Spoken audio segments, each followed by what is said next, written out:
여러분 반갑습니다. 오늘도 하우스 리더십 학교 혼돈의 시대의 리더의 탄생 도리스 컨스구디 교수님의 책을 중심으로 에이브람 링컨과 시어도어 루즈벨트, 프랭클린 루즈벨트, 린든 존슨 네 분의 대통령의 리더십에 관한 특히 위기의 시기의 리더십에 관한 내용들을 공부하는 시간입니다.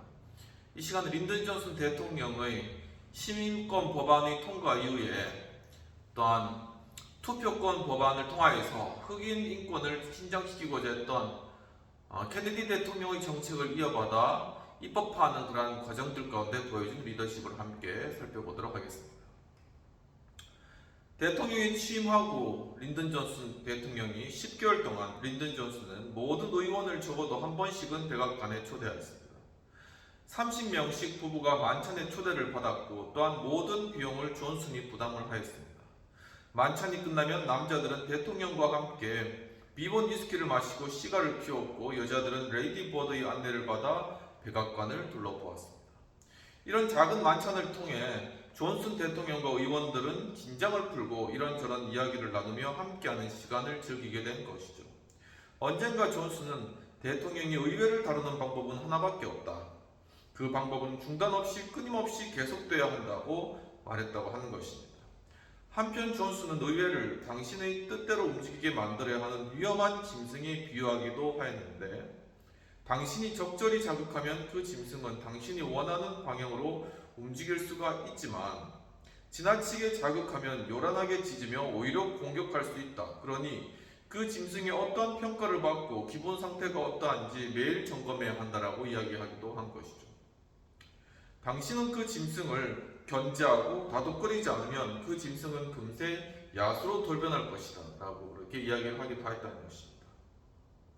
그렇다면 도리스 컨스쿠딘 교수님이 또한 리더십에 관한 팁을 주시는 그런 팁으로서는 기다려야 할 때와 또한 추진해야 할 때를 잘 알아야 된다는 것입니다.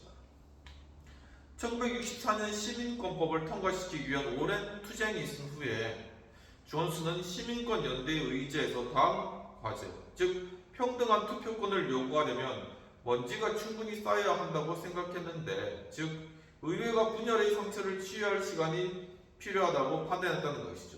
시민권 법안 통과시키고 바로 투표권 법안을 통과시키는 것은 의회에 상당히 부담이 된다는 것입니다. 실무적 차원에서 연방기관들이 식당과 목욕탕 및 극장을 통합하는 집행 절차를 마무리하는데도 시간이 필요한 것이죠. 그러니까 다 흑인 백이 다 나누어놨는데 이것을 극장이라든가 목욕탕이라든가 레스토랑 이런 걸 다 합치는데 뭐 리볼딩도 사례해야 되고 아무튼 뭐 장소 배치해야 되고 시간이 좀 많이 걸리는 것이죠. 이런 완충적인 시간들을 생각했다는 것입니다.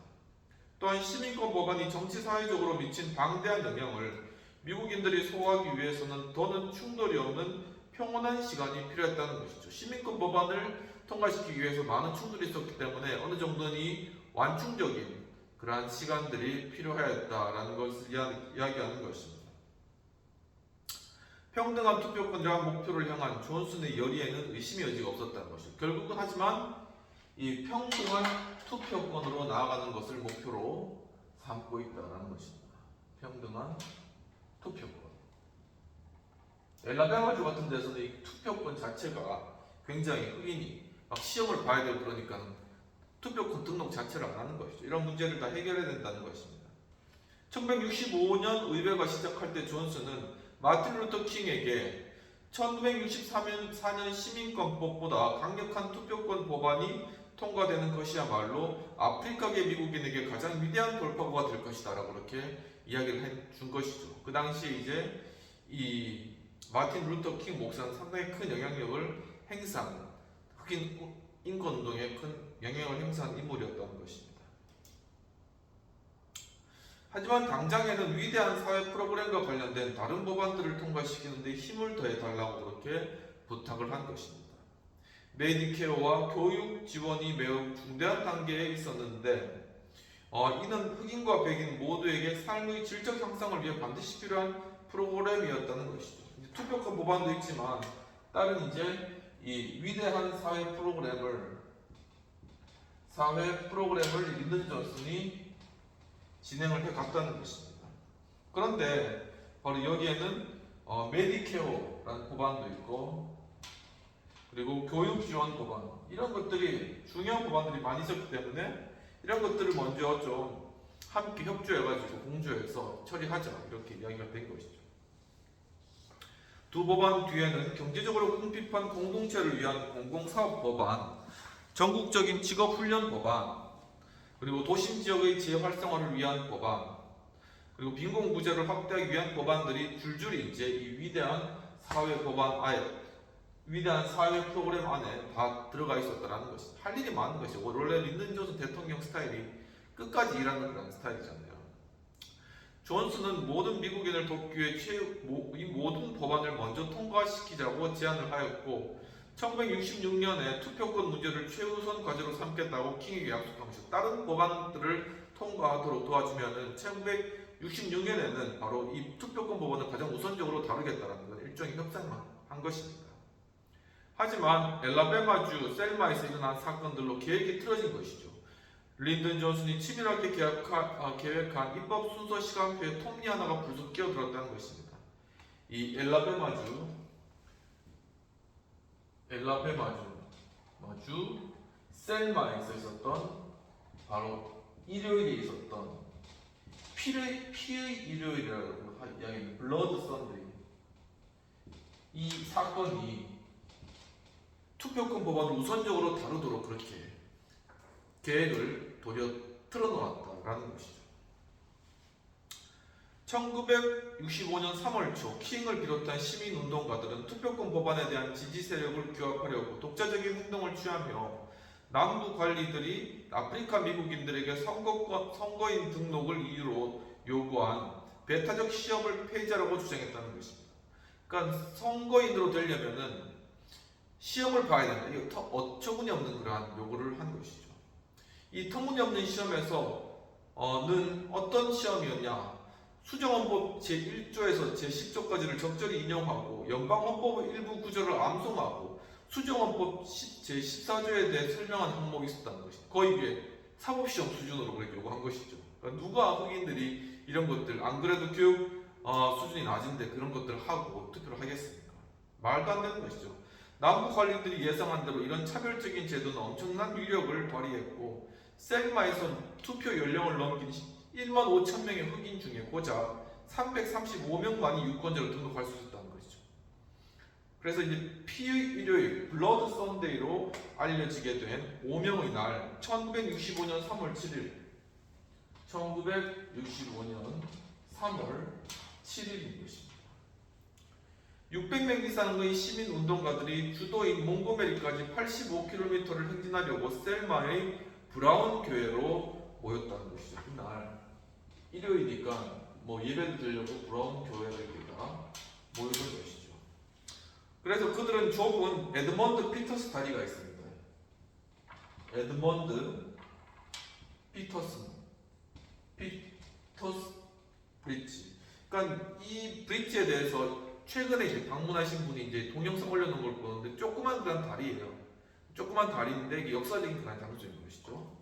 예, 도착해서 나란히 걸으며 시민권 운동을 상징하는 성가 우리는 승리하리라를 힘차게 불렀고, 이제 다리 끝에 권총과 야경봉, 가죽 채찍과 곤봉으로 무장한 보안관 짐 클라크의 기마 경찰대와 주 경찰대가 그들의 행진을 차단했다는 것이죠. 우리에게 투표권을 보장하라, 이런 일종의 시위 행진이었는데, 즉 주도인 몽고메리까지 한 80km 되는 길을 걸어가는 그러한 시작점에 이 다리가 있는데, 이 다리를 건너가지 못해 아예 행진을 하지 못하도록 그렇게 경찰들이 차단했다는 것입니다. 텔레비전 카메라에 녹화된 현장에 따르면은 기병대가 공격했다. 금세 끝났고 60명 이상의 부상에 쓰러졌다. 그들 중에 노파우 어린아이도 있었다. 20명 이상이 병원으로 옮겨졌다는 것이죠. 예, 그 영상에서 나타난 설명을 보면은 그 앞에서 사람들이 기도하기 위해서 무릎 꿇고 있었는데 그 사람들에 대해서 이제 가격을 가한 것이다 라고 이렇게 설명을 하는 것입니다.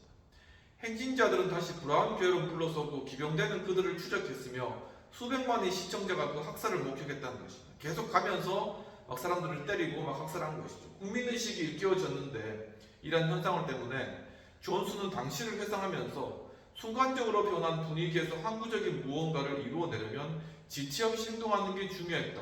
물론 올바른 방향으로 움직이는 것도 그에 못지않게 중요했다고 이야기했다는 것입니다. 그러니까 원래 있었던 그러한 1966년에 다루고자 했던 투표권 법안을 갑자기 전방으로 내세우면서 이것을 바로 통과해야 되겠다라는 그러한 계획을 즉시 수정한 것이죠. 시위가 전국적으로 확산되고 규모와 강도도 점점 거세졌는데 게다가 국방군을 동원해 몽고메리까지 행진을 재개하려는 이들을 보호하라는 거센 압력이 존슨에게 가해졌다는 것이죠. 지금 경찰 인력들이 이 시위대를 막고 있거나 다 나아가지 못하게 하고 곤봉 같은 걸 휘둘러서 가격을 가하고 있으니 이 시위대가 몽고메리까지 잘 가도록 주방위군, 그러니까 연방 정부에서 주방위군을 파견하거나 해가지고 이 군중들을 보호해야 된다, 이런 압력들이 이제 계속 이 린든 존슨에게 가해졌다는 것입니다. 피켓 시위자들이 백악관을 에워쌌고 대통령에게 행동을 촉구하는 플랜카드를 크게 펼쳤다는 것이죠. LJB, 이게 린든 베이스 존슨인데, LJB 눈을 크게 뜨고 남부의 아픔을 보라, 당신 고향의 만행을 보라, 이렇게 이제 쓴 것이죠. 그런 엄청난 압력에서 존슨은 아직 때가 되지 않았다고 생각했으며 그는 연방군을 성급히 동원하면 투표권 법안의 통과에 유리하게 존재하던 작은 가능성마저 사라질까 두려웠다라는 것입니다. 그러니까 연방 정부가 이 연방군을 사용하게 되면은 이 백인들 쪽에서 호응을 얻지 못하기 때문에 이 투표권 법안에 관한 그러한 의회 통과를 얻어내지 못할 가능성이 커지기 때문에 좀 망설였다는 것이죠.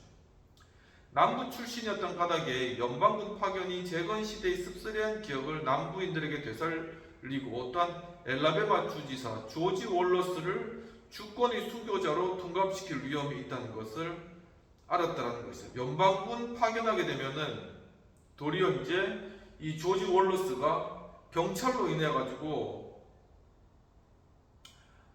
이 남부 지역의 어떤 백인의 권리를 수호하고 있었는데 연방군이 파견되면 그 결과로 이 조지 월러스 주지사는 주권이 순교자가 되어버리는 그러한 결과가 있었다는 것이죠. 따라서 존슨은 우리는 북부의 심리적 승리가 아니라 흑인의 진정한 승리를 위해 싸워야 한다는 그런 원칙에서는 물러나지 않았다라는 것이다. 북부가 승리하기 위한 것이 아니라 이것은 흑인이 진정한 승자가 되기 위해서 하는 것이다 라는 그런 방향성을 제시를 한 것이죠. 전국 각지에서 사람들이 행진에 참여하려고 셀마로 구름처럼 몰려들었던 것입니다. 조그만 도시인데 원래는 여기가 이제 농사로 인해서 굉장히 번성하던 그런 동네인데 지금은 다 남부나 서부로 농지가 가버렸기 때문에 좀 황량한 그런 도시로 좀 남게 되었는데 이 셀마로 구름처럼 모여들었고 존슨은 윌러스 주지사와 접촉했는데 존슨은 윌러스가 공경에 처해 있다는 걸 알았다는 것이죠. 주지사로서 월러스는 법과 질서를 유지해야 한다는 것입니다. 거기서 만약 유혈극이 계속되면은 그 전국적인 평판과 더 높은 자리를 향한 꿈이 타격을 받을 것이죠. 이 주민들을 보호하지도 못하면서 무슨 주지사가 하려고 하고 나중에 뭐 하원, 상원을 하려고 하냐 이런 식으로 타격을 받게 된다는 것입니다. 그렇다고 흑인을 보호하겠다고 엘라베마주 주방위군을 배치하면 백인 정치 세력이 그들에게 등을 돌릴 것이 뻔했다는 것이죠. 당시에는 이제 이 백인의 권리를 수호하는 KK당이 활동하고 있었던 거죠. 그러니까 백인들이 굉장히 자신의 어떤 그런 권리를 어떤 우월감을 내세우고 있는 이런 상황 가운데서 흑인을 보호하고 나서면은 백인들의 편은 다 빼앗기는 것이죠. 그러니까 이게 존슨은 윌러스 이러한 상황을 그야말로 진퇴양난이군이라고 이제 생각을 했다는 것입니다. 서둘러 마련한 백악관 회동에서 존슨은 엘라베마주가 자체적으로 행진자들을 보호할 수 없다고 도움을 요청하며 즉시 엘라베마 주방위군을 연방정부의 지휘하에 두겠다고 제안했고 누구의 요청으로 연방군이 배치되는가가 무척 중요했다는 것이죠. 그러니까는 이거를 주지사가 이렇게 연방군을 파견했다, 주방위군을 파견했다라는 게 사람들에게 알려지면 이 주지사가 설 자리가 없어지는 것이기 때문에 그 책임을 연방정부의 수장인 대통령에게 이렇게 돌리는 그러한 제안을 린든이 했다는 것, 굉장히 정치적인 지략이 빨랐던 인물이라는 것을 알 수 있습니다. 훗날 존슨은 군대가 개입하더라도 그 군대는 해산을 강요하는 침략자가 아니었다는 것이죠. 이 점에서 완전히 달랐다고 설명했다는 것입니다. 법과 질서가 일시적으로 안정되자 존슨은 근원적인 핵심 쟁점에 집중했고 셀마의 잔혹행위와 그에 따른 국가적 수치를 활용해 평등한 투표권을 통과를 앞당기겠다는 목표를 세웠다는 것이죠. 이러한 셀마의 사태를 막기 위해서 이제 우리가 평등한 투표권을 전국에 진행해야 된다 이렇게 이제 주장을 한 것입니다. 그러면서 피의 일요일에 이미 존슨은 법무장관 니콜라스 캐천버그에게 투표권 법안이 초안을 가장 강력하게 작성하라고 이미 지시한 터였다는 것이죠. 그러니까 이제 투표권 법안을 통과시키기 위해서 모든 준비를 갖추어라는 것이죠. 다른 일요일 아침에 초안이 완성됐는데 일곱 번의 위기를 겪으면서 존슨은 평론가들의 비난에 흔들리지 않고 때를 기다렸다는 것입니다. 그러니까 조급하게 하지 않고 때를 기다리면서 언제 이 투표권 법안을 상정할 것인가 내놓을 것인가는 한 그냥 타이밍을 적절히 기다렸다는 것이죠. 이렇게 바로 기다릴 때와 추진할 때를 잘 분별해야 된다는 것입니다. 때마침 셀마의 섬뜩한 사건들이 미국인의 마음을 뒤흔들었다라는 것이죠.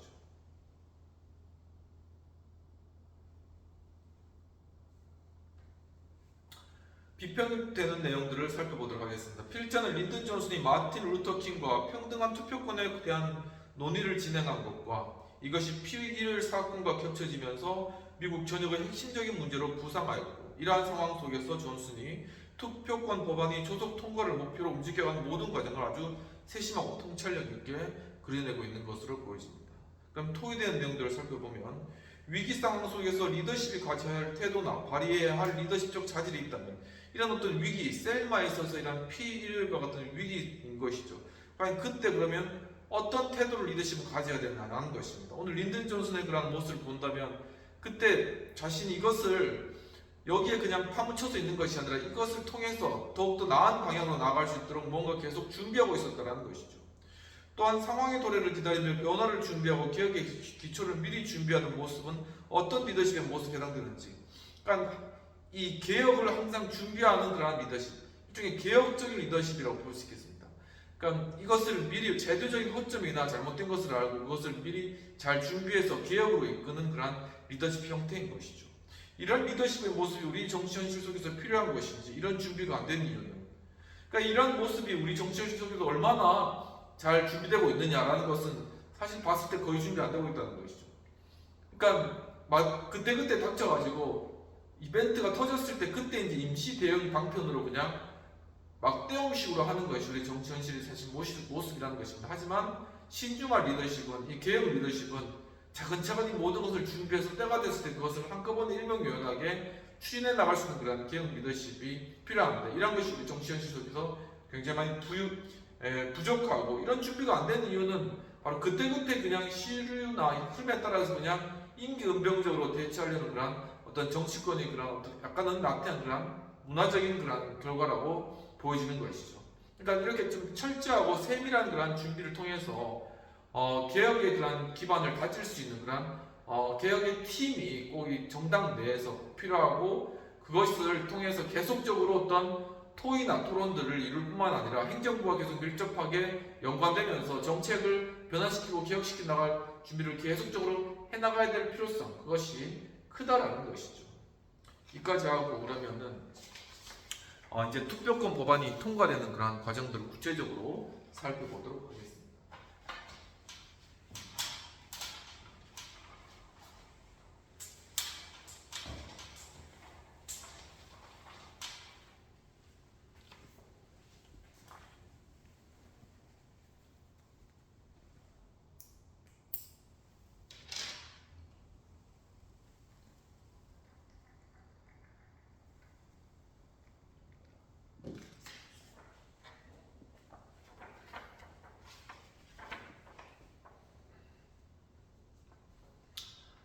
셀마에서의 피의 일요일 사건이 일어난 뒤에 마침내 투표권을 밀어붙일 때가 오는 것입니다.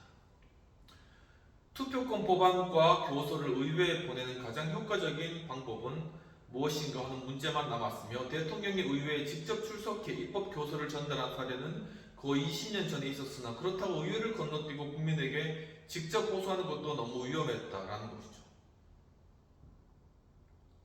여하튼 존슨은 투표권 법안에 대해 국민에게 널리 알릴 수 있는 이번 기회를 놓치지 않기로 했다는 것입니다. 셀마 사건으로 인해서 흑인의 투표권에 관한 그런 관심이 고조되었을 때 그것을 국민들에게 알리면 굉장히 폭발적인 그런 관심을 받게 되는 것이죠. 일요일 저녁에 존슨은 의회 지도자들을 백악관에 초대해서 월요일 저녁 9시에 양원 합동회의를 열어달라고 요청한 것이죠. 이 의회 합동회의는 또 다 취재가 되고 국민에게 널리 알려지니까 바로 이러한 의회 합동회의를 통하여서 이 투표권 법안을 국민에게 알리겠다는 전략이 쓴 것입니다. 존슨은 극도로 신중한 어조로 연설을 시작했는데 오늘 밤 나는 인간의 존엄성과 민주주의의 운명을 위해 이야기하고자 합니다. 때때로 역사와 운명이 같은 시간, 같은 장소에서 만나 자유를 향한 인류의 끊임없는 노력으로 전환점을 맞이합니다. 렉싱턴과 콩코드, 이 콩코드는 1775년 4월 19일에 미국 독립전쟁의 포문을 연 영미간의 전투가 일어난 그런 것이 콩코드거든요. 콩코드에서 그랬고 한 세기 전에는 애퍼매턱스 남북전쟁 당시 남군 총사령관 리 장군이 북군 총사령관 그랜트 장군에게 항복한 이 애퍼매턱스에서 그랬으며 지난주에는 엘라베마주 셀마에서 그런 기적이 있었다는 것이죠. 이것은 하나의 역사적인 하나의 장소이며 시간이 맞아떨어진 그러한 것이었다라는 것을 집중적으로 이야기하고 있는 것입니다. 흑인의 문제는 없습니다. 남부의 문제도 없습니다. 오로지 미국의 문제만 있을 뿐입니다. 오늘 밤 우리는 민주당원이나 공화당원으로서가 아니라 미국 국민으로서 이 자리에 모였습니다. 각주의 권리냐 국가의 권리냐 하는 문제가 아닙니다. 오로지 인권의 문제일 뿐입니다. 그러나 우리가 이 법안을 통과시킨다 하더라도 싸움이 끝난 것은 아닙니다. 셀마에서 일어난 일은 모든 주로 확산되고 있는 훨씬 더 큰 움직임의 일부분에 불과하다는 것이죠. 그러니까 흑인의 투표권을 인정해주는 이러한 분위기는 전국적으로 흘러가는 분위기라는 것입니다. 이는 미국의 흑인들이 미국 국민으로서 누려야 할 마땅한 삶의 모든 축복을 스스로 획득하려는 노력입니다. 그들의 명분이 우리의 명분이 되어야 합니다. 흑인만이 아니라 우리 모두가 편견과 불신의 유산을 극복해야 합니다.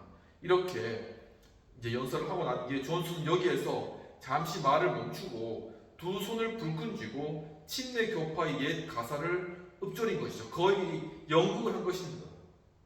그리고 우리는 반드시 승리할 것입니다. 이게 이제 침례 교파의 옛 가사인데 백악관의 한 직원이 회고였듯 이렇게 그가 이 가사를 읊조렸을 때 순간 정적이 흘렀고 의원들이 대통령의 흑인 시위대의 성가를 자신의 슬로건으로 받아들이며 선포했다는 것을 깨달은 것이죠. 굉장히 이것이 하나의 센세이션하게 의원들 회의 가운데 부각된 것입니다.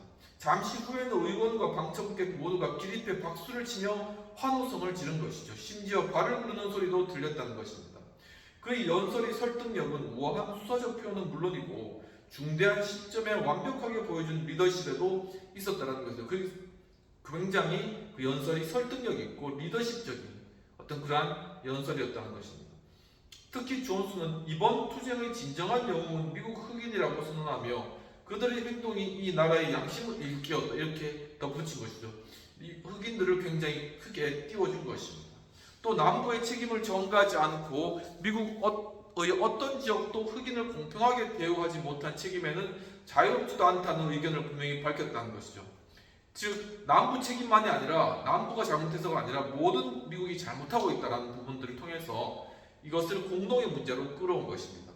버밍햄만이 아니라 버폴로에서 셀마만이 아니라 필라델피아에서 미국 국민은 자유의 열매를 위해 투쟁하고 있습니다 라고 이야기하고 존슨은 자신이 의회에 보내려는 법안이 미국 흑인을 위한 것이고 시민권의 핵심이더라도 모든 국민이 살만한 집과 일자리를 구할 기회와 가난이 소나기에서 벗어날 기회를 갖는 위대한 사회를 구축하려는 목표의 일부라는 것을 미국인에게 되새겨주겠다는 것이죠. 이것이 하나의 위대한 사회를 건설하고자 하는 이 린든 존슨 행정부의 중요한 한 파트였다라는 것을 강조하는 것입니다. 연설이 끝머리에서 존슨은 텍사스의 가난한 멕시코계 미국인 마을 커툴라에서 교사로 일하면서 직접 겪은 경험으로 되돌아갔다는 것이죠. 린던 존슨은 이제 소식적에는 교사로서 일한 그러한 경험이 있는 것이죠. 커툴라는 그의 권력 야망이 깊은 목적의식과 처음으로 결합된 것이었다라는 것입니다. 가난과 증오가 어린아이의 희망찬 얼굴에 남긴 상처를 보면 가난과 증오의 힘을 결코 잊을 수 없습니다. 1928년 당시 나는 1965년 지금 이곳에 서게 될 거라고는 생각하지 못했습니다. 물론 그 학생들의 아들, 딸을 돕고 이 나라 전역에 있는 그들과 같은 처지의 사람들을 도울 기회를 갖게 되리라고는 꿈에도 생각하지 못했습니다. 그러나 나는 그런 기회를 갖게 됐습니다. 비밀 하나를 말씀드리면 나는 이 기회를 사용할 작정입니다. 여러분도 나와 함께 이 기회를 사용하시길 바랍니다. 라고 이야기를 한 것이죠. 존슨이 입버릇처럼 상대를 설득하려면 자신의 생각에 확신이 있어야 한다. 당신이 제시하는 주장을 스스로 믿어야 한다고 그렇게 자주 린든 존슨이 이야기했듯이 이 시대에 대한 감상적 확신으로 시작된 박수가 점점 더 커져갔다라는 것이죠. 이와 같이 그가 확신 있게 연설을 하니까 사람들이 점점 그 연설에 빠져들게 되는 것입니다. 오랜 친구이자 멘토이던 리처드 러셀은 법안에 찬성할 수는 없지만 그가 그때까지 들었던 여러 대통령 연설 중 최고였다라고 이렇게 칭찬을 해주기도 한 것이죠. 그 칭찬에 존슨은 환한 미소를 지었고 마틴 루터 킹이 보낸 정보도 투표권 법안 통과에 유리한 분위기를 조성하는 데 한몫을 했다는 것입니다. 그 정보 내용이 무엇이냐면 양원 합동회의에서 행한 대통령 연설은 지금까지 어떤 대통령도 해내지 못한 인권에 대한 감동적이고 웅변적인 격정적인 탄원이었습니다. 이렇게 정보를 보냈는데 이 마틴 루터 킹이 자신이 어떤 흑인 민권운동을 해 나가면서도 한 번도 눈물을 흘린 적이 없다고 합니다. 사람들이 그의 눈물을 본 적이 없다고 합니다. 하지만 한 번 본 적이 있는데 바로 이것이 바로 린던 존슨이 했던 이 연설을 듣고 그때 눈물을 흘렸다고 하는 것이죠. 그만큼 그 미국 대통령이 흑인 인권을 위해서 해준 그러한 노력과 연설이 굉장히 감동적으로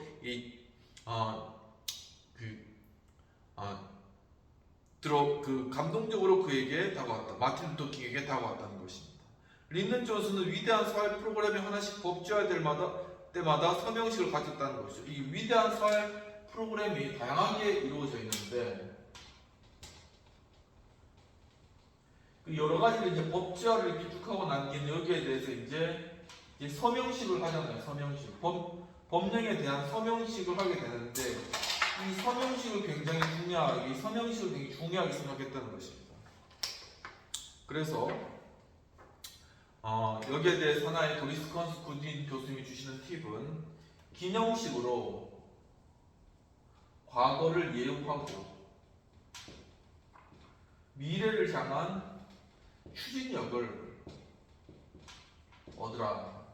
이렇게 우리에게 교훈을 주시고 있는 것이죠. 린던 존슨은 위대한 사회 프로그램이 하나씩 법제화할 때마다 이러한 서명식을 가졌는데 법제화 과정에서 매 단계를 꼼꼼하고 정성껏 챙겼던 것만큼이나 서명식에도 신경을 기울였다라고 이야기하고 있습니다. 그렇다면 비평되는 내용들을 살펴보도록 하겠습니다.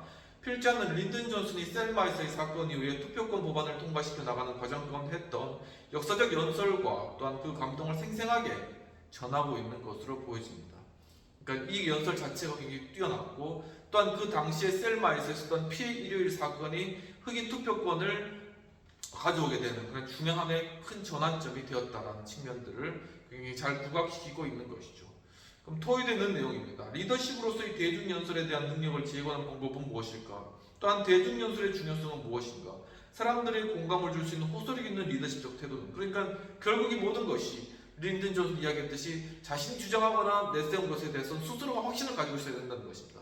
이 스스로의 확신이 연설을 통해서 사람들에게 전해졌을 때 사람들이 그 연설을 듣고 그 리더에게 끌리게 되는 것이죠.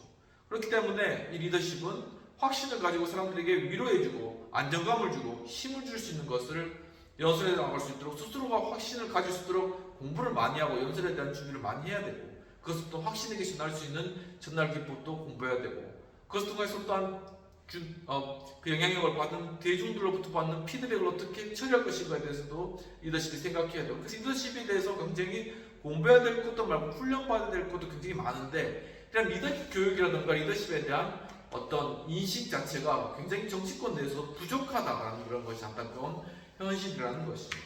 그럼 여기까지 보고 그 다음에는 린든 존슨 투표권법에 대한 서명식과 관련된 그런 내용들을 살펴보도록 하겠습니다.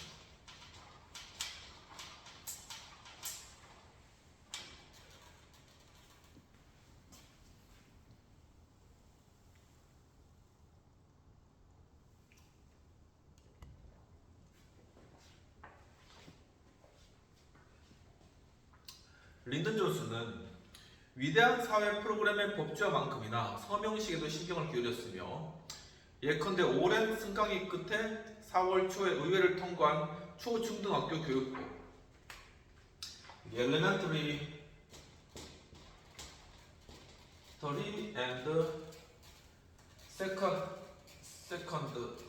Secondary Education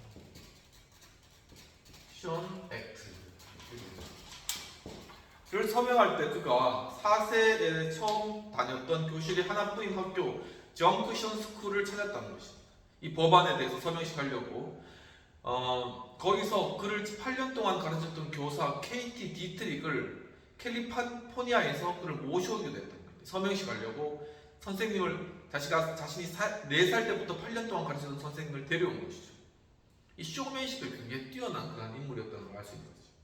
그가 처음 교육을 받았던 곳으로 되돌아가 배움의 세계가 어린아이 눈앞에서 열어주는 마법의 시간을 사람들에게 되살려주려고 했던 것인데 존슨은 소장농의 아들이었던 까닭에 교육이 가난을 벗어나게 해주는 유일한 열쇠라는 것을 잘 알았다는 것입니다.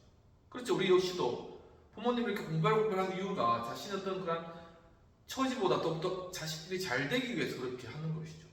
그것이 하지만 또 다른 왜곡된 방향으로 많이 나가는 경우가 많이 있지만 정치에서 이런 강렬한 업적을 제외하면 교사로 일했던 기억만이 존슨에게는 소중했다는 것이죠. 따라서 과거의 그 소중한 시간들에 감사하려고 존슨은 커틀러 초등학교와 샘 휴스턴 고등학교의 옛 제자들을 서명식에 초대했다는 것입니다. 그러니까 바로 이러한 자신이 함께 있었던 초등학교, 자신이 가르쳤던 샘 휴스턴 고등학교 이 제자들을 또 다 불러 모아가지고 서명식에 함께하도록 함으로 사람들에게 이런 어떤 서명식의 중요성을 일깨워주는 이런 것들 굉장히 다 정치적인 어떤 쇼지만 하는 정치적인 굉장히 어떤 하는 기술인 것이죠. 기술, 테크닉이 좋았다는 것입니다. 50년이 지난 뒤에 원래의 자리로 돌아왔다라고 말하는 것처럼 대통령으로서의 의회에 제출된 가장 포괄적인 교육 법안에 서명하는 특권은 그야말로 꿈의 실현이었다. 그러니까 그가 원래 교사로 있었던 그때 그가 마음껏 품었던 그것이 그가 대통령이 되어서 이 교육 법안으로 통과시켰다. 바로 그런 일인 것이죠. 그렇게 이제 스토리가 써지는 겁니다. 존슨이 메디케어 서명식 장소를 워싱턴에서 미주리주의 인디펜던스로 황급히 변경한 것도 감상주의가 아니라 역사의식과 감사하는 마음에서 비롯됐다는 것이죠.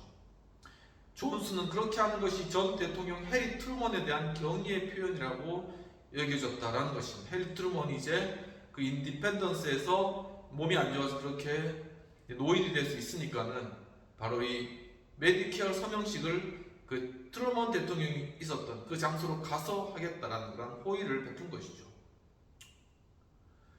존슨은 그렇게 하는 것이 전 대통령 해리 트루먼에 대한 경의의 표현이라고 여겼고 인디펜던스는 트루먼이 고향이었고 건강관리를 위한 노력은 그곳 출신 대통령이 시작했다는 걸 국민에게 알리고 싶었다. 그러니까 결국 이 메디케어 국민 건강을 위한 입법 이것도 자신의 것이 아니라 해리 트루먼부터 시작돼서 이것이 이렇게 결과를 맺었다는 것을 국민들에게 알려주는 것이죠. 결국 그것을 통해서 국민들이 해리 트루먼을 감사하게 되고 해리 트루먼 입장에서는 자신의 어떤 노력한 것이 빛을 발하니까 굉장히 감사하게 된 것이죠. 이 모든 것을 린든 존슨이 생각을 했다라는 것입니다. 의회 지도자들과 보건복지부 장관 윌버 코헨을 비롯한 고위 관료들은 서명식 장소를 워싱턴에서 미주리로 황급히 옮기면 많은 사람에게 불편을 준다고 이렇게 반대를 한 것이죠.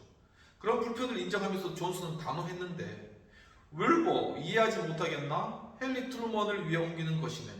트루먼 대통령은 늙고 지쳐 그곳에 계시네. 나는 국가가 그분을 잊지 않았다는 걸 그분에게 알려주고 싶은 걸세. 누군가 나를 위해 그렇게 해준다면 나는 정말 고마워할 거네. 이렇게 굉장히 전임 대통령에 대한 그런 예우까지 굉장히 신경 쓴 그런 인물이었다라는 것을 알 수 있는 것이죠. 존슨의 직감은 옳았고 트루먼은 크게 감동하여 오늘 여기까지 찾아와 주다니 나로서는 더할 나위 없는 큰 영광이네. 내가 지금껏 누려보지 못한 영광이네 라고 그렇게 말했다고 합니다. 얼마나 이제 보람있고 어떠한 감사한 마음이 들까요? 굉장히 이 존슨이 이런 부분에 있어서는 뛰어난 리더십이었다는 것입니다.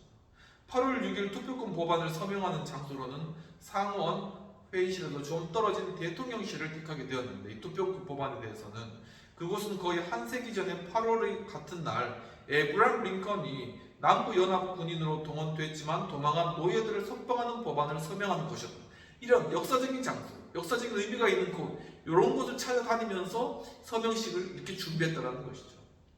존슨은 그곳에 모인 시민권 운동 지도자들과 강요들, 백악관 보좌관들, 상원의원들과 하원의원들에게 오늘은 여느 전쟁터에서 거둔 승리만큼이나 자유가 위대한 승리를 거둔 날이다, 이렇게 이야기했다고 합니다.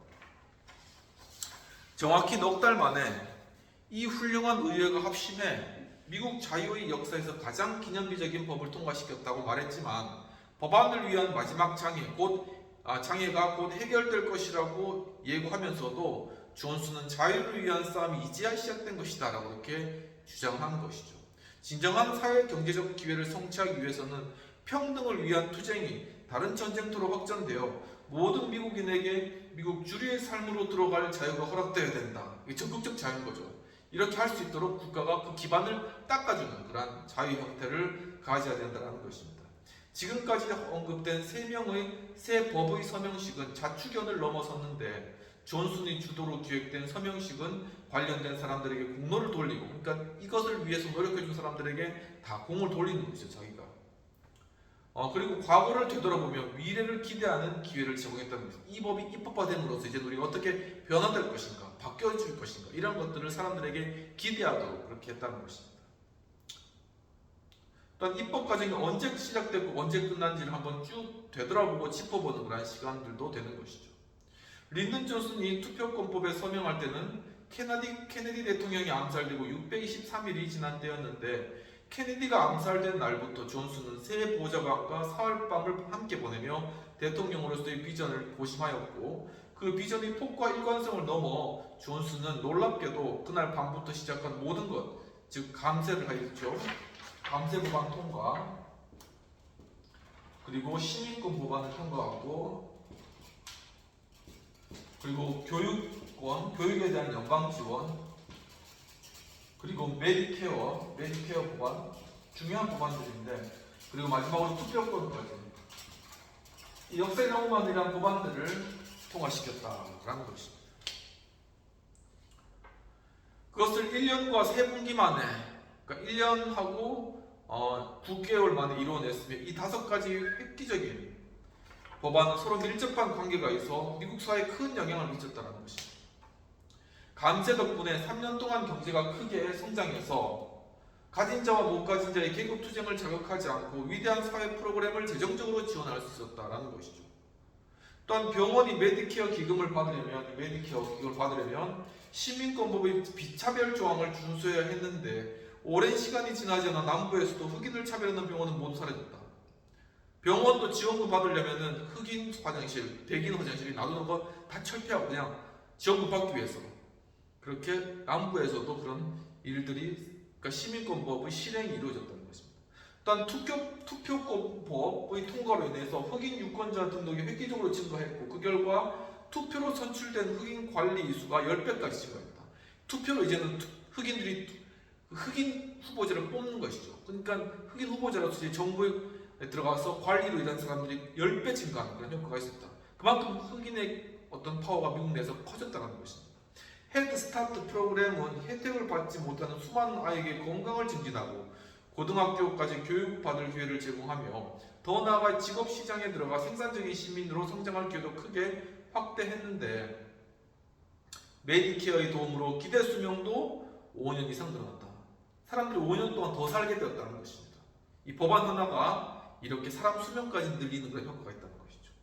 제89차 의회는 마지막 3개월 동안 또 포괄적인 법안들을 다루었는데, 가난한 학생에게 장학금 제공하는 것, 학비 대출, 그리고 학교 공부와 현장 실습을 겸비한 직업교육 등의 혜택을 주기 위한 고등교육법, 그리고 공공사업과 경제발전에 관련된 법과 미술과 음악, 춤과 문화의 혜택을 지방에도 확산하는 그러한 법률들, 공공방송국과 연방주택 건설 지원을 확대하고 도심을 재활성화하기 위한 주택 및 도시개발법 등의 이 바로 대표적인 그런 입법이었는데, 이러한 많은 그런 법안들을 린든 존슨 행정부가 순식간에 해냈다는 것입니다. 이처럼 이 린든 존슨 대통령의 그 리더십 스타일 자체가 굉장히 어떤 실용주의적 리더십, 이것저것 있는 거 다 갖다가 해가지고 결국은 개혁을 이뤄내는 그런 스타일이었다라는 것이죠. 심지어 소유럽과 북유럽 출신 백인을 우대한 차별적인 할당제를 철폐한 이민법안도 법제했다는 것입니다. 새로운 이민법은 출신지와 상관없이 개인의 능력을 기준으로 이민자에게 미국의 문을 개방하고 5명이 이민한 가족에게는 재결합의 혜택을 부여해 이민의 흐름이 아프리카와 아시아, 라틴 아메리카로 이동했다는 것입니다. 그래서 그 결과 어떻게 되냐? 미국의 이 다양성이 확대되었다. 다민족 국가, 다양성이 확대되는 그런 결과를 낳았다라고 결론을 내는 것이죠. 거의 2년 동안 린든 존슨의 리더십 하에서 공화당과 민주당은 함께 노력하며 남북전쟁 이후 시민권에서 가장 획기적인 신장을 이루었고, 미국 사회에 항구적인 흔적을 남겨놓을 만한 포괄적이고 진보적인 변화를 위한 첫걸음을 놓았다는 것이죠. 그러니까 한해 린든 존슨이 입법부 행정부를 통합하는 통합적 리더십이요, 민주당과 공화당을 통합하는 통합적 리더십의 모습을 대표적으로 보여준 하나의 인물이었다는 것입니다. 1965년 10월 말 의회가 휴회를 선언했을 때 뉴욕타임즈는 오랫동안 사라졌던 행정부와 입법부의 생산적인 관계가 복원되었다, 이렇게 평가를 내린 것이죠. 평론가들은 케네디의 죽음을 비롯해 흔치 않은 사건의 연속이 입법부의 수확으로 이어지며 경제성장이 지속되게 되었고, 또한 그 결과 의회에서 민주당이 다수당을 유지할 수 있었다고 요약했는데, 이 모든 요인에도 불구하고 제89차 의회는 무엇보다 갑자기 미국 대통령이 된 위대한 입법 리더의 작품이라는 게 대체적인 의견이다. 즉 케네디 암살로 인하여서 부통령이었다가 대통령이 된 린든 존슨이 그가 결국 이 모든 개혁들을 이뤄낸 중심적인 원인이었다, 그의 리더십이 중심적인 원인이었다라는 것에서 의회가 공통적으로 가지고 있었던 의견이었다는 것입니다. 적절한 국가, 적절한 시기에 적절한 인물로 등장한 린든 존슨은 에브라함 링컨이 자유로운 정부의 목표로 규정했던 것을 실질적으로 추구한 대통령이라고 본 것이죠. 모든 시민에게 삶의 과정에서 각자의 근면성과 진취성과 지능에 따라 교육받고 사업하며 또한 경쟁하는 공정한 기회를 제공하려는 대통령에 가까웠다, 이렇게 평가를 내리고 있는 것입니다. 이렇게 찬란한 업적이 이어지고 있는데 린든 존슨의 완벽한 리더십이 끝을 향해 다가가고 있다고는 상상하기가 거의 불가능했을 것이라는 것이죠. 왜냐하면 그의 법안 통과라든가 그의 했던 업적들은 굉장히 뛰어나고 미국을 통합한 하나의 어떻게 보면 진짜 위대한 어떤 사회 프로그램이었거든요. 근데 하지만 관심의 축이 국내 정치에서 이제 베트남 전쟁으로 옮겨지자 존슨의 리더십은 끔찍한 실패를 거듭하며 신뢰와 믿음을 상실했고, 그의 유산에 지워지지 않을 상처를 남겼으며 게다가 국가를 갈갈이 찢어놓았다. 그러니까 이렇게 어떤 입법적인 리더십을 발휘해서 정말 미국 사회 하나의 흑인의 어떤 평등권을 향상시키고 국가를 통합한 이러한 린든 존슨의 국내 정치의 그러한 과정이 있었지만, 국외에서 국제 정치 부분에 있어서의 베트남전은 이 국내 정치에서 이 린든 존슨의 어떤 업적이라든가 이런 모든 것들을 다 갉아먹을 정도로 굉장히 강력하게 미국 사회에 다가왔다라는 것입니다. 그러면서 이제 이 린든 존슨에 대한 결말을 이제 내리시고 계시는데, 케네디가 암살된 날부터 린든 존슨이 보여준 비전의 리더십이 국제 문제와 베트남을 다룰 때는 전혀 힘을 발휘하지 못한 이유는 무엇이고, 국내에서 그렇게 잘하면서 왜 베트남전과 관련되어서 이렇게 오리무중이고 갈 바를 찾지 못하느냐라는 그런 질문인 것이죠. 대통령이 취임한 첫날 존슨은 국내의 문제와 시민권에 집중했고 성취해내려는 목표에 대한 구체적인 비전이 있었다는 것이죠. 또한 그 목표를 이루기 위해 의회와 국민을 어떻게 끌어가겠다는 명확한 전략도 그는 가지고 있었다. 너무 뛰어난 전략가였고, 또한 케네디의 모든 정책을 다 실현했고 입법화했고, 이런 것들을 봤을 때 국내 정치에서는 어디 흠잡데 없는 비전의 리더십이었다는 것입니다. 그러나 미국인을 베트남 전쟁에 끌어들일 때는 그 자신부터 적극적인 목표보다는 피하고 싶은 것, 굴욕적인 패배, 실패와 상실에 끌려 들어갔다는 것이 베트남전 국제 정치와 관련된 부분에 있어서 린든 존슨은 완전히 다른 그런 평가를 받고 있다라는 것입니다. 그러면 비평 및 토해된 내용들을 살펴보도록 하겠습니다. 필자는 존슨이 케네디 서거 이후에 그의 정책을 이어받아 분명한 목표를 가지고 미국을 한 방향, 즉 시민권과 투표권을 통한 흑인의 평등권까지 이끌었고 실질적인 결과를 이루어낸 중요한 비전의 리더십으로 본 것이죠. 그의 오랜 정치적 경험으로 입법 리더십을 발휘하여 행정부와 입법부 간의 시너지 효과를 통해 미국 내 국내 정치를 성공적으로 이끌었음을 종합적으로 잘 보여주고 있는 것으로 보신다는 것입니다. 그렇다면 그런데 이와 같은 비전을 제시하는 그렇다면 이와 같은 비전을 제시하는 리더십이 있다면 그런 리더십의 특징은 무엇일까? 즉 비전을 제시하는 리더십의 특징은 무엇일까 하는 것이 또에 대한 질문인 것입니다. 이와 같이 린든 존슨과 같이 무언가 어떤 분명한 방향을 제시해주고 그것을 끌고 나갈 수 있는 그런 것이 특징인 것이죠. 그렇기 때문에 이러한 리더십은 하나의 이 개인의 한 사람의 생각만으로는 이루어지지 않고 린든 존슨이 케네디 서거 이후에 3명의 참모진과 함께 밤새도록 논의했던 것처럼 이 중요한 헤드쿼터에 있는 사람들의 집단적인 리더십이 좀 필요하지 않을까라는 생각을 해보는 것이고요. 그리고 그것을 통해서 결국은 중장기적이고 단기적이고 중장기적인 그런 비전을 국민들에게 제시하고 그것을 향해서 끌어오도록 하며 사람들을 통합시키는 그런 능력이 이 비전의 리더십의 특징이다라는 것이죠. 그렇다면 과연 국내 정치에서 이런 비전을 발견할 수 있는가라는 그런 질문이 되겠는데 정말 우리 국내 정치 내에서 이런 비전을 제시하는 리더십이 있는가? 청사진을 제시하는 리더십이 과거에는 있어 왔던 것으로 보여집니다. 그렇기 때문에 대한민국의 경제 발전에 대한 성장이 있어 왔는데 하지만 반면에 정치적인 어떤 수준은 아직까지 선진국에 비해서 따라가지 못하고 있는 상황인 것이죠. 그런데 우리가 이제 앞으로 가야 될 그런 방향은 정치적인 그런 성숙과 함께 이제는 새로운 어떤 도약의 그런 기회를 마련해야 되고 그리고 현재 우리가 어떤 보여주는 청사진은 AI에 관련된 그런 청사진을 지금 제시되고 있는데 이러한 것들이 과연 이 시대적 흐름에 맞는 적합한 하나의 비전인가 하는 것은 많은 어떤 토의와 또한 논의 디스커션을 통하여서 좀 이루어져야 되고 한 사람의 그러한 판단이 아니라 어떤 집단적인 리더십을 통한 그러한 결론이 있어야 되지 않을까라는 그런 생각을 가져보게 되는 것이죠.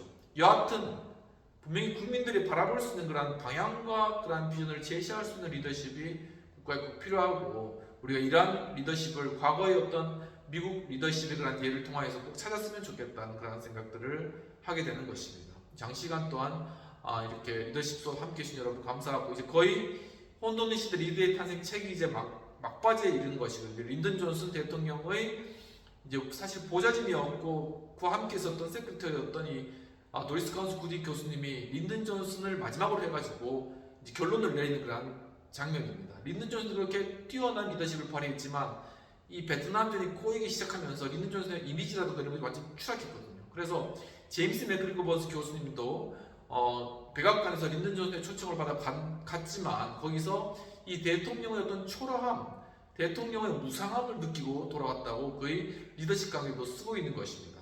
그러니까 다음 시간에는 그렇다면 과연 이러한 국내 정치에서 뛰어난 이러한 린든 존슨 리더십이 왜 국제정치 베트남전과 관련돼서 이렇게 추락하게 되었는가, 그리고 미국 국민들이 이 상황에 대해서 이렇게 갈기갈기 찢겨질 수밖에 없었는가 하는 것들을 좀 더 살펴보고 마지막에 이제 이 책의 결론 부분을 이제 다루도록 할 것이고요. 그리고 그 이후에는 이제 좀 더 이제 리더십에 관련된 약간 이렇게 경영적 측면 아니면 조직적인 조직 관리적인 측면에 있어서의 뛰어난 리더십 학자에 대한 책을 통하여서 리더십에 관한 그런 좀 더 통찰적인 그런 내용들을 살펴보는 그런 시간들을 준비하고 있으니까 많은 기대를 해주시고요. 아무튼 오랜 시간 함께 또 이렇게 강의 들어주셔서 감사드립니다. 다음 시간에 또한 이렇게 린든 존슨의 그런 베트남전 관련된 내용과 결말된 부분들을 또 함께 다뤄보도록 하겠습니다. 지금 6월인데 날씨가 많이 더워졌지만 또 이렇게 또 여름 감기도 있거든요. 그러니까 감기 조심하시고 건강 잘 유지하시고 또 이 기간 또 6월 호국 보훈의 달, 나라를 사랑하는 그런 마음 또 다시 한번 되새겨 보시면서 한 주간 하시는 모든 일들 형통하시고 또한 그런 우리 삶의 현장 가운데서 우리 가정에서 또한 우리 직장에서 우리 팀 내에서 다 저희가 사실 이제 어떤 리더십도 기회 있지 않습니까? 그런 리더십들을 우리가 배운 바대로 잘 실천함으로 말미암아 정말 우리의 가정과 우리의 삶과 또 우리의 공동체와 또 우리 회사를 또 바꾸고 새롭게 하는, 그리고 이런 것들이 또 이어져서 이 대한민국의 어떤 공동체, 또한 정치적인 공동체의 그런 모습들도 좀 더 개혁적으로 새로운 비전을 향해서 나아갈 수 있게 변화시키는 그 하나의 어떤 그런 것들 이어질 수 있도록 여러분의 삶의 그런 모든 여정 가운데 이런 것들이 잘 적용되었으면 좋겠습니다. 오늘도 시청해 주셔서 감사합니다. 다음 주에 뵙도록 하겠습니다. 감사합니다.